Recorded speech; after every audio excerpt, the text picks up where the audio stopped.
Today, I want to share with you 4 things that you need to be able to do before you go out for a run. So many of us think, I want to get in shape, and we go out and run to start getting in shape, and then we end up with plantar fasciitis, knee issues, hip pain, low back pain, all of those things because we've started out too hard for our foundation. We are not ready for it yet. So I want to provide you with 4 things to look for that are going to help you determine if you and your body is strong enough and ready to go out for that run. So the first thing has to do with your feet. Your feet need to be strong to help support you through the run.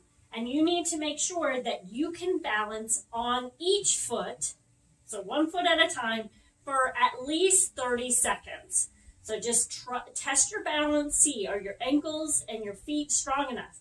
Make sure you are barefoot when you do this, as shoes will help provide some support with your balance. So test it out without shoes on. And if you can hold for 30 seconds, then you're well on your way to being able to go out for a jog. The second tip that I have for you, or second thing that you need to look at, is when you shift your weight, when you're balancing, what happens to your hips? So if you shift your weight and you have a hip hike, no. Or what if your hip sinks? These are things that when you're running are going to be affecting you. So as you run, there is a point in time where you're balancing on one leg before you move to that next leg. So if you are sinking into that hip each time, that's going to cause hip, knee, foot pain, all of the above. So you need to make sure that you can go from balancing on one side to the other side without your hip dropping or rising up too much. The third thing that you need to make sure that you can do is when you squat, what happens to your knees? So if you squat and your knees tend to fall in, then when you jog, you can guess that your knee is going to fall in. So you need to be able to squat down and up without those knees falling in. And then the last thing that you need to be able to do is control the pressure in your core.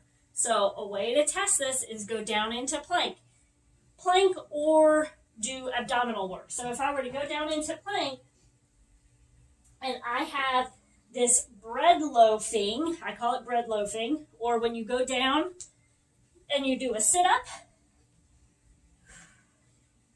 you can do it as a crunch. If you get this little pooch of your belly, then that means that you are struggling to maintain the pressure in your core, and what's happening is pressure is being pushed down. So when you go out for a run, you need to, that's going to be creating more pressure down. And when we create pressure down, it can create pelvic floor issues, that low belly pooch, incontinence. So those are something that you need to make sure that you have good, strong breathing pattern.